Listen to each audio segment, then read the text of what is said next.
Naam, habari na karibu kwenye Smart Biashara ERP tutorial, na leo nitakuelekeza namna gani ya kuweza kuadi wafanyakazi na namna gani ya kuweza kuwapa vyeo na namna gani na nini maana sales commission agent. Sasa hiyo sehemu ya wafanyakazi ipo kwenye sehemu ya user management. Hii section ya user management ina nini? Ina sehemu ya user, ina sehemu ya roles, ina sehemu ya sales commission agent. Users ni wafanyakazi ambao ukiklik kwenye wafanyakazi utaweza kuadi wafanyakazi wako wote, utawapa username na password ya kuweza kulogin. Na roles ni sehemu ya vyeo, kwamba kila cheo kinakuruhusiwa kuona nini na nini. Manager anaruhusiwa kuona vitu vyote au vitu baadhi asivione. Mtu wa sales anaruhusiwa kuona vitu vya sales. Mtu wa procurement anaruhusiwa kuona vitu vya purchase, vya manunuzi, na mtu cashier anaruhusiwa kuona vitu kama labda profit, hela iliyoingia, sales na vitu kama hivyo. So kulingana na wewe biashara yako umewekaje. Na sales commission agent naongelea kuhusu wale watu kama madalali au madalali. Unaweza kawa una mtu fulani ambaye kila akileta mteja anakuwa na percent yake ya mauzo, sawa. So kwa mfano kama hapa na ndugu yangu hapa nimeweka jina lake, namba yake ya simu, kwamba huyu kila akileta mteja anapata sales commission percent ya 5% ya mauzo aliyoleta. Na roles hapa na vyeo mbalimbali. Kwenye ofisi yangu nimeweka admin, itakuwa pai, lazima iwepo. Kuna sales nimeitengeneza na service staff. So labda nielezee kila role na nini. Kwa mfano kwenye sales hapa ndani utakuta mtu wa sales nimempa access ya kuona suppliers, kwa sababu anaweza akawa ananunua pia. Ataweza kuona customers, akaview customers, akaona customers wote, kwa sababu kwenye kuuza lazima one customers. Na pia product, aweze akaona product ambazo anaziuza, nimemallow aone zote, a view, a edit, a delete, add opening stock na view purchase prices. So hii ni sehemu yenyewe purchases, atakuwa anafanya purchase. Nimemruhusu mtu wa sales afanye purchase. Kwenye POS ni sehemu ya mauzo, na kuelekeza nitakuonyesha muda si punde. Nimemruhusu aone vitu kadhaa wa kadha. So feel free kupause video na pia kuangalia, kuzipitia hizi zote. Sales anakuwa anaona sales hizo hapo, draft anakuwa anafanya hizo, quotation hizo, shipment, cash registry, brand, kuna mambo ya tax rate na nini na nini.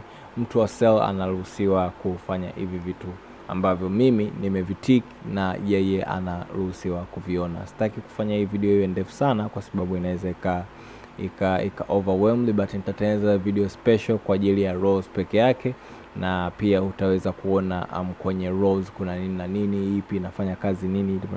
So I'll create one specific one, though itakuwa ndefu kidogo, but kwa ajili ya wale starters ambao wanataka wapate brief na hapo kwenye trial, at least waweze kujua kwamba kuna kitu kama role ambayo inakuwa na vyeo mbalimbali ambavyo unamruhusu mfanyakazi wako aweze kuvi access pale anapo login, sawa.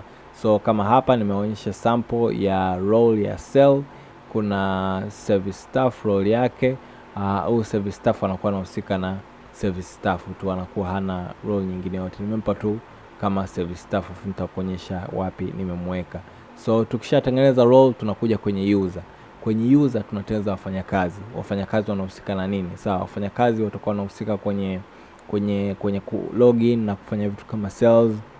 Unaweza ukawa na mtu maalum kwa ajili ya manunuzi, unaweza ukawa na mtu maalum kwa ajili ya kufanya stock taking, unaweza ukawa na mtu maalum kwa ajili ya vitu fulani kulingana na wewe una ukubwa wa biashara yako na namna gani unataka organize biashara yako, sawa. So user utakuja hapa kulia juu, utaweka add. Hapa ndo tutapo add user, utamweka anaitwa nani. Kwa mfano unaweza kuteza mtu anaitwa Mr. user 1. Huyu ni Mr. user 1, na unaweza kuweka email yake, mfano user@gmail.com. Sema uweke email ambayo ni specific, kwa sababu siku huyu mtu akisahau password yake ni lazima aende kwenye forgot password pale na abadilishe, na hiyo forgot password itamuomba aweke email ambayo ameregister.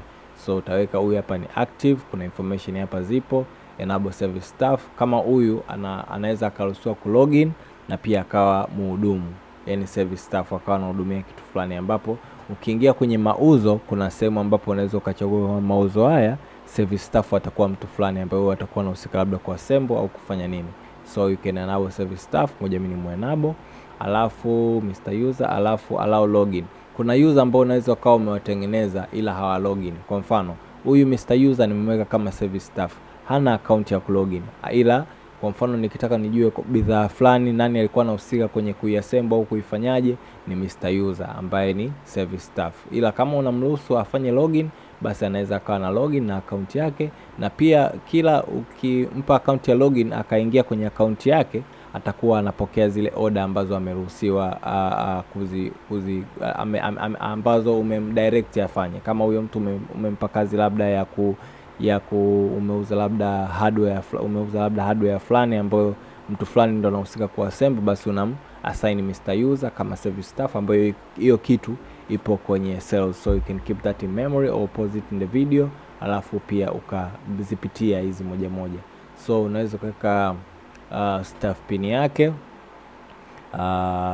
user name yake. Kwa mfano kama huyu user unaweza kumpa jina labda user please enter at least 5. Okay, user 123, sawa, akawa user 123 dash 02. Kwa lazima aingie aitumie user 123 aweke hii hapa dash 02, au kama wewe kwako inaweza kawa ni dash 65 dash 24. Namba hizi ni tofauti na password unamtengenezea hapo, so akilogin ataikuta.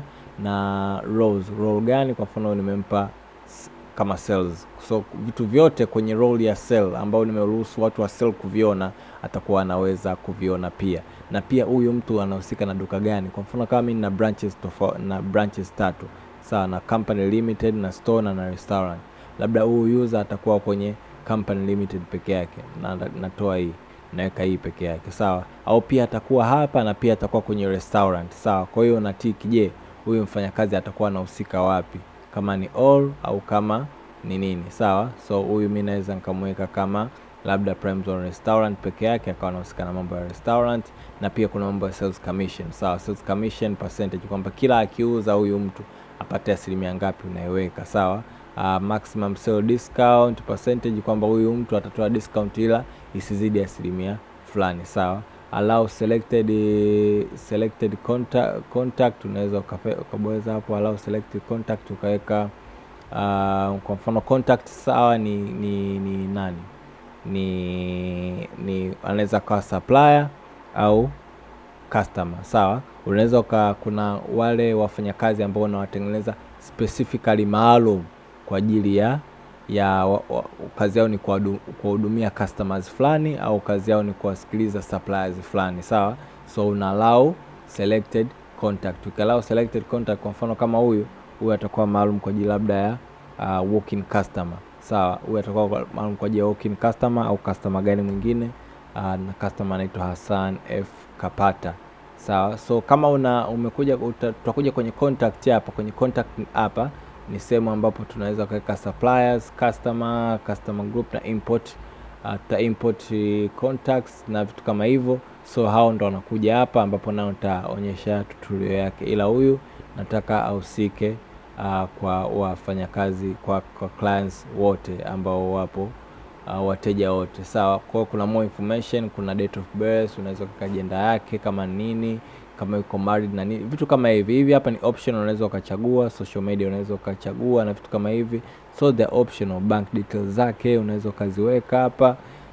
HRM, kama unaweza kuweka department, yuko department fulani, designation fulani, yani yupo katika kitengo fulani, cheo fulani, kitengo fulani unaweka hapo. Kuna payment role, unaweza ukachagua kama huyu payment malipo yake yanatoka kwenye kampuni gani, na basic salary yake ni kiasi gani kwa wiki, siku au mwezi, na pay components unaweza ukamwekea. So haya yote ya payroll yapo kwenye HRM. Ukipata access ya HRM, ukitoka hapo unamsave mfanyakazi wako, na pale ukishamsave mfanyakazi wako atakuwa na uwezo wa kulogin kwa kutumia account yake. Mimi sitotengeneza mfanyakazi kwa sasa hivi, ila kama sasa hivi na mfanyakazi huyu hapa, so nikitaka kumedit hapa ndo nakuta zile information zote ambazo nimemallow aweze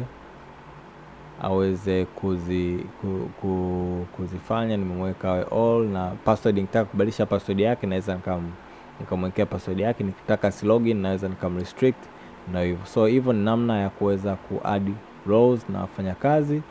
Sales commission, kama kuna watu ambao ni madalali wako, unaweza kuweka tu jina lao hapa, labda Mr. Dalali, Mr. Dalali nani, ukaweka email yake, contact number hivyo, na kila akiuza apate asilimia ngapi, labda apate 5%.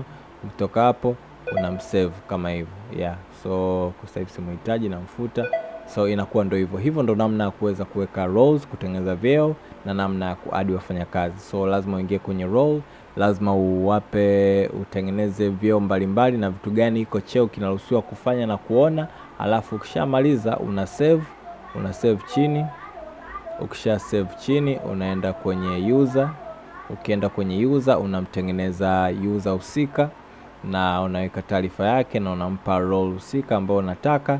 Unamchagulia duka gani au store gani au branch gani afanye kazi na vitu kama hivyo. So it's an easy system to use, haina mambo mengi, just pass through it na ina imani unaweza ukatako through. So karibu sana kwenye tutorials zinazofuata.